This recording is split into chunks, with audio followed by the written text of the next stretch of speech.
Hey everyone, welcome back to Betrayal Tells, where we dive deep into those raw, real-life cheating stories that hit you right in the gut.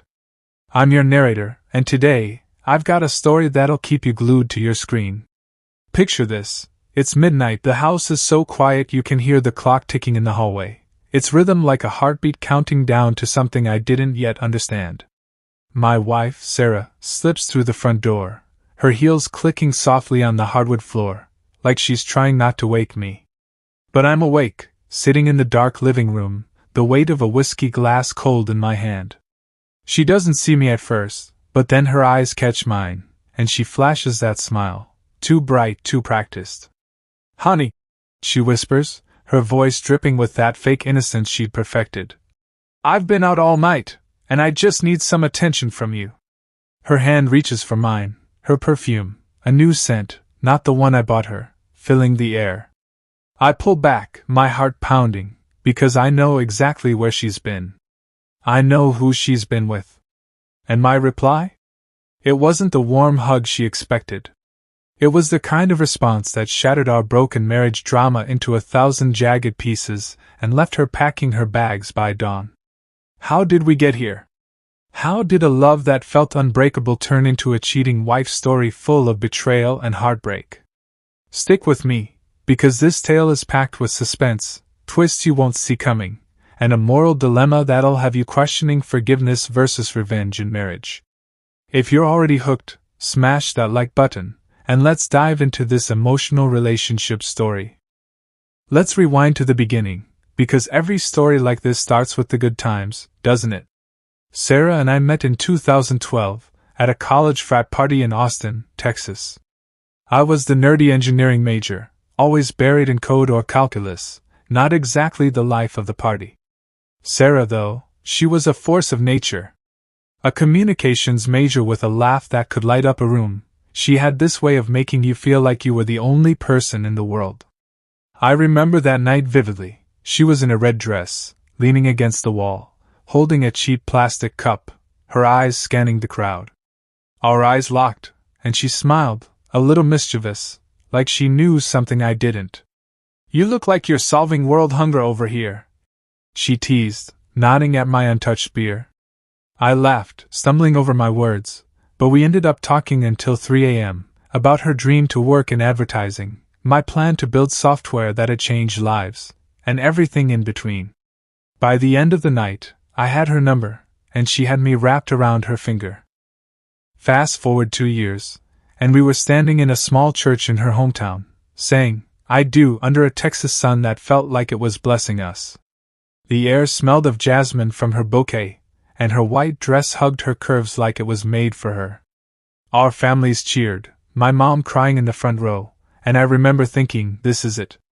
This is forever. We moved to a cozy suburb outside Dallas, bought a house with a white picket fence. Cliché, I know, but it was our dream. I landed a solid job as a software developer, pulling in enough to keep us comfortable. Sarah got hired at a local ad agency, her charisma winning over clients left and right. We'd host barbecues on weekends, her flipping burgers while I manned the playlist, our friends laughing under string lights in the backyard. At night, we'd curl up on the couch, watching cheesy rom-coms, her head on my chest, whispering stupid inside jokes. "You're my home," she'd say, and I believed it. We talked about kids, a dog, maybe a bigger house someday. Life felt perfect, like we'd cracked the code to a happy marriage. But looking back, there were cracks even then, tiny fissures I didn't notice because I was too busy loving her.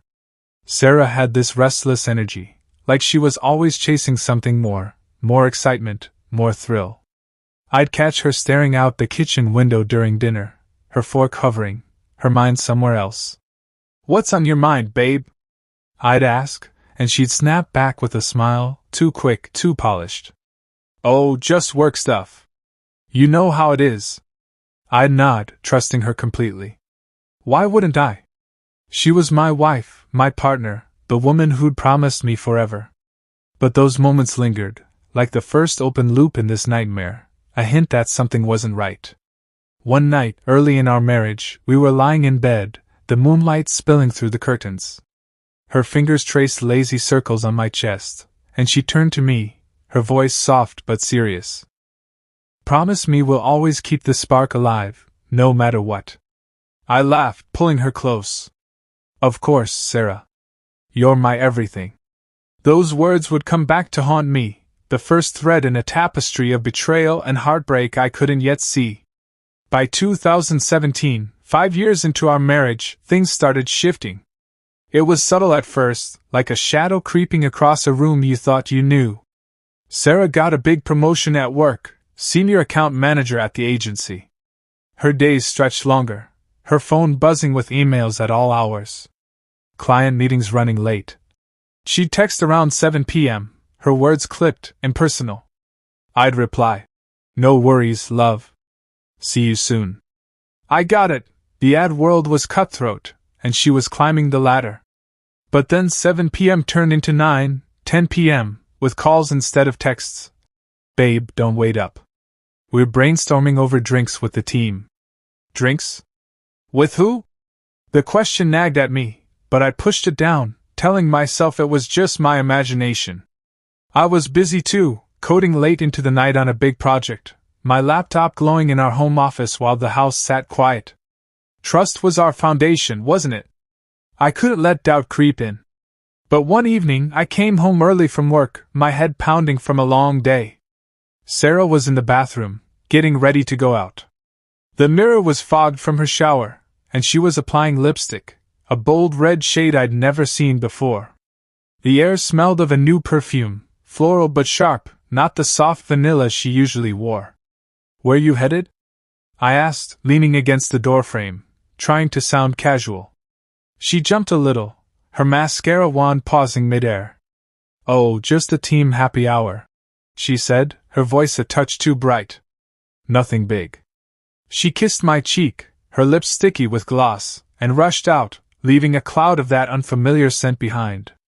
I stood there, staring at the empty doorway, a knot forming in my stomach. Was it jealousy? Paranoia? Or something else? That night I couldn't sleep. The bed felt too big without her, the silence too loud. I paced the kitchen, the fridge humming softly, and replayed our conversations. Why the new lipstick? The new perfume?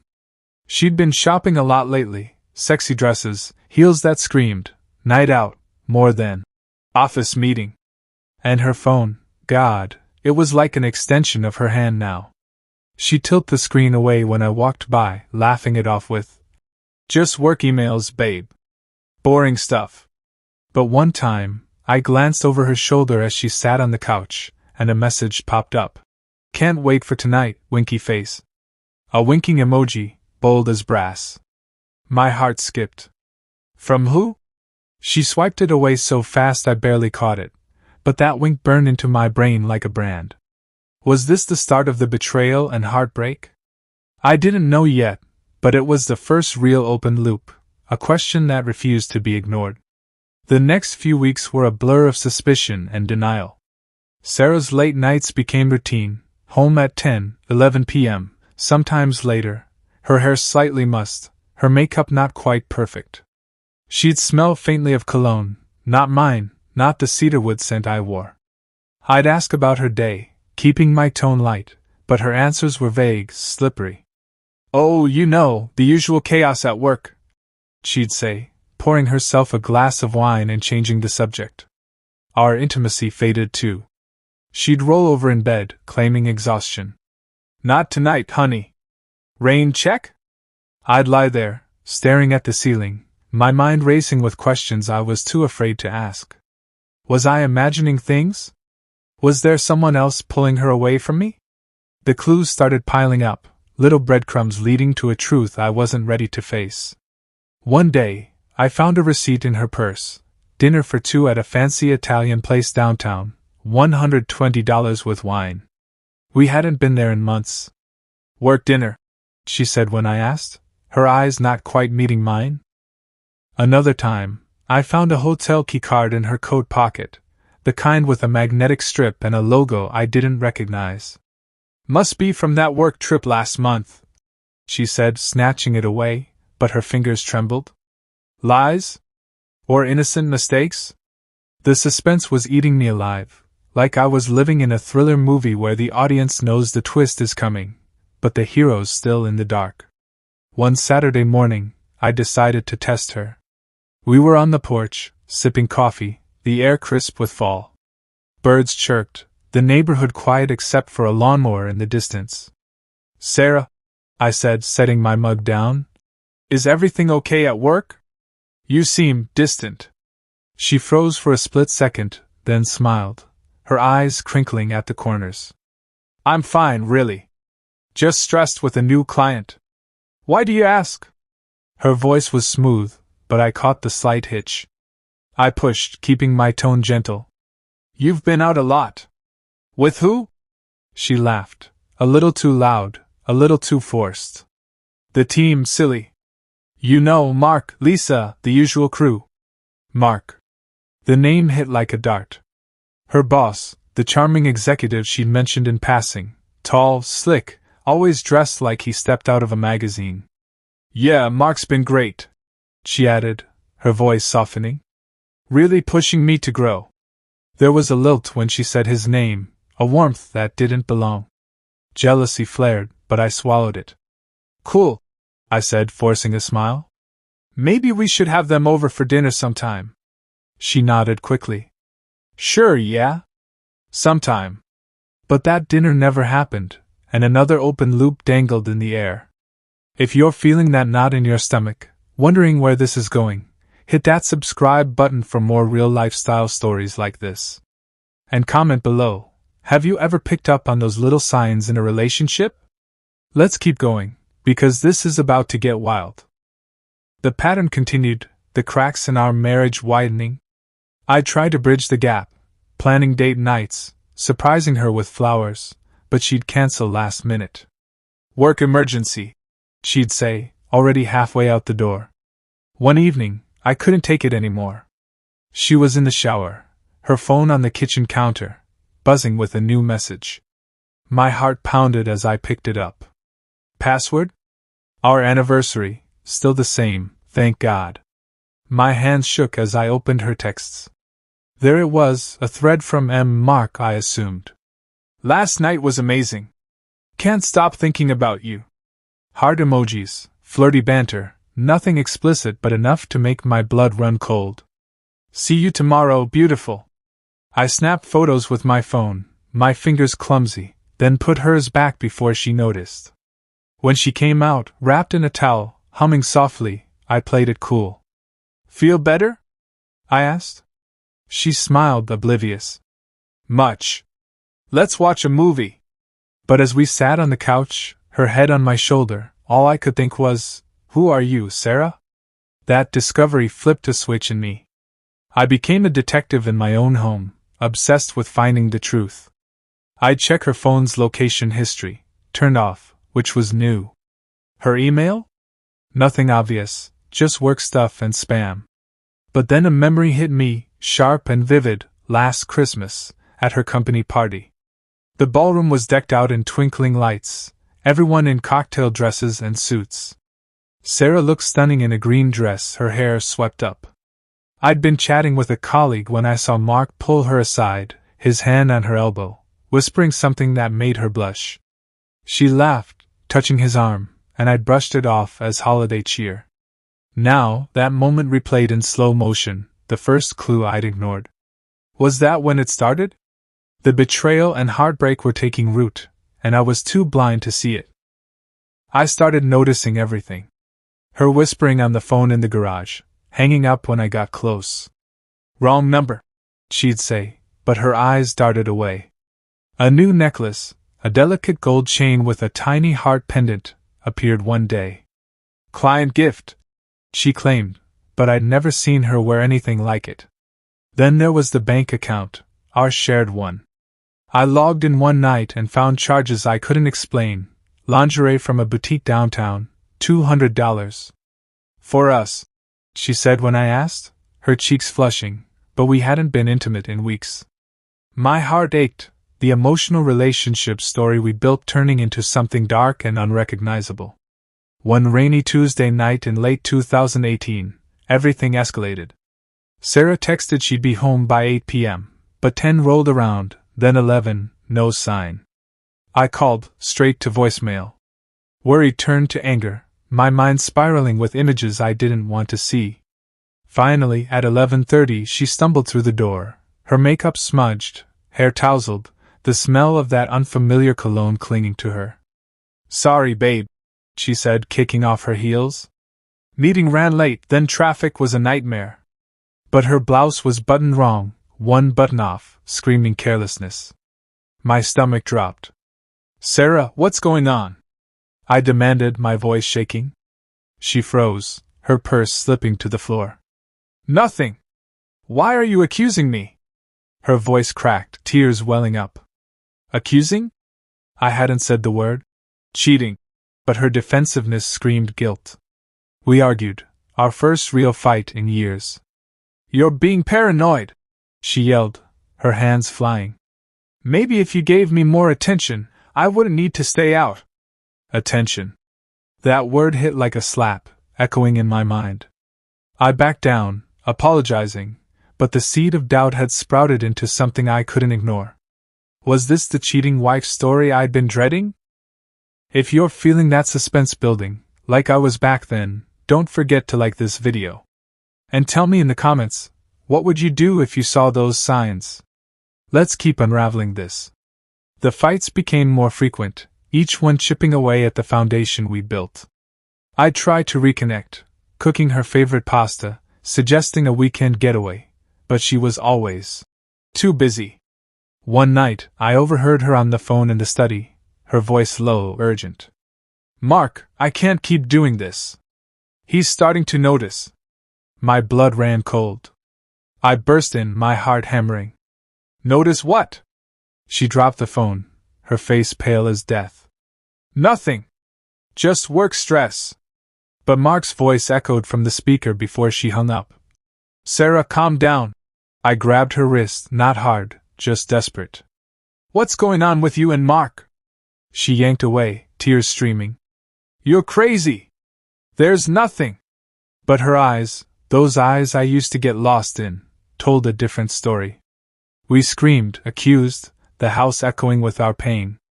Are you cheating? I finally shouted, the word raw in my throat. No, she sobbed, but it sounded hollow. She stormed out, slamming the door, leaving me alone with the silence and a million unanswered questions. That night I didn't sleep.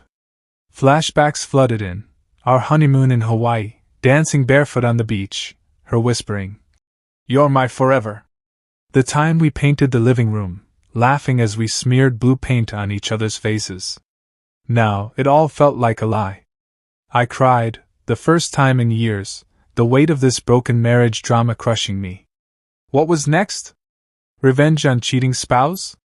Or try to salvage what was left? The moral dilemma tore at me, a storm of anger and love battling inside. The next morning, Sarah came back, her eyes red, her hair pulled into a messy bun. Let's talk, she said, her voice small. We sat at the kitchen table, coffee growing cold between us. I love you, she started. But things have been hard. Work's been intense. Intense?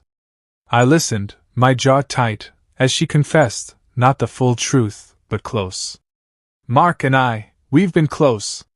Emotional support, that's all. Emotional? My mind screamed. Just emotional? I pressed. She nodded, her fingers twisting her wedding ring. Show me. She hesitated, then unlocked her phone, scrolling through texts from Mark. Flirty, suggestive, but no smoking gun. See? Nothing physical. But I noticed gaps, deleted messages, obvious by the jumpy timestamps. I let it slide, pretending to believe her, but inside, I was plotting. This wasn't over. I hired a private investigator a week later, discreet, expensive, but worth every penny. I needed the truth, no matter how much it hurt. The PI's reports came in over weeks. Lunches with Mark at upscale restaurants, a visit to a motel on the edge of town. Then the photos, grainy but unmistakable. Sarah and Mark in his car, kissing, his hand on her thigh. My heart shattered, but anger kept me grounded. I gathered evidence like a man possessed. Bank statements showing more unexplained charges, the hotel key card I'd kept, screenshots of those flirty texts. The suspense of waiting for the right moment was torture, like living in a slow-burn thriller where every clue tightened the noose. Then came a twist I didn't expect. Digging deeper, I learned Mark was married, with 2 kids. Did his wife know? I sent her an anonymous email, attaching one of the PI's photos, no note, just the image. Chaos followed. Sarah came home one evening frantic, her mascara streaked. Mark's wife is divorcing him. She found out about rumors. Rumors? I stayed calm, leaning against the counter. About you two? She flinched. No, not us. Just work gossip. But her slip, us, was the crack I needed. Sarah, I said, my voice low. Tell me the truth. She broke, sobbing. Okay, fine. It was more than emotional. But it's over now, I swear. The confession hit like a freight train. How long? I asked, my voice barely a whisper. 6 months. 6 months of lies, secret meetings, while I slept alone, believing in our love. The confrontation that night was explosive. Why, Sarah? Why him? I yelled, pacing the living room. She sat on the couch, clutching a pillow like a shield. You were always working, buried in your laptop. Mark made me feel alive. Alive? Our life wasn't enough? I pulled out the evidence, photos, receipts, the keycard. Her face crumbled. You spied on me? She gasped. You cheated. I roared. We cried, screamed, the air thick with pain. She begged for forgiveness. We can fix this. Therapy, anything. I love you. But the trust was gone, a casualty of this real-life cheating story's nightmare. If this is hitting you hard, like it did me, share your thoughts in the comments. Forgiveness or revenge? What's your take? And don't forget to subscribe for more stories that pull no punches. The next few weeks were a blur of pain and decisions. I moved into the guest room, the silence between us deafening. Sarah tried to win me back, cooking my favorite meals, leaving notes saying, I'm sorry. Let's try. But every time I looked at her, I saw Mark's hands on her, those texts, that motel. I met with a lawyer, quietly, exploring divorce. I also considered revenge on cheating spouse, exposing her to her family, her coworkers, but it felt hollow. What good would it do? Instead, I focused on closure, on understanding why our love had crumbled. One night, I sat her down for one last talk. The living room was dim, the whiskey bottle on the table between us. Tell me everything, I said. She did, her voice breaking. It started innocently. Late-night work sessions, Mark's compliments filling a void she felt. I was lonely, she admitted. You were so focused on work, I felt invisible. Invisible? I'd been building a life for us. But she kept going, stolen moments in his office, a weekend, work trip, that was anything but. Each word was a knife, but I needed to hear it. Do you love him? I asked. She shook her head. No. It was a mistake. But mistakes don't last 6 months. That midnight when she came home, whispering about needing attention, I was done. I'd spent the day packing her things, neatly, calmly, like I was closing a chapter. Attention? I said, my voice steady. You got plenty from Mark. Her eyes widened, tears spilling. Please don't do this. But I handed her the divorce papers, already signed. Pack your bags, Sarah. We're done. By dawn, she was gone, her car pulling out of the driveway, the taillights fading into the dark. The aftermath was quiet, like the world after a storm. I sold the house, moved to a new apartment, started therapy to process the betrayal and heartbreak. The moral dilemma, forgiveness versus revenge in marriage, stayed with me. Revenge would have been easy, but it would have kept me tethered to the pain. Forgiveness? That was harder, but not for her, for me. Letting go meant freedom, a chance to rebuild. Trust is fragile, And once it's broken, it's like trying to glue a shattered vase back together. The cracks always show. This cheating wife story taught me that love isn't enough if it's built on lies. Betrayal cuts deep, but holding on to anger only hurts you more. If you've been through this, know you're not alone. Healing comes slowly, but it comes. Thanks for sticking with me through this emotional roller coaster. If this broken marriage drama hit home, like and subscribe for more stories like this. Comment below, what would you have done, forgiven or walked away? Until next time, this is Betrayal Tells, where the truth always comes out. Peace.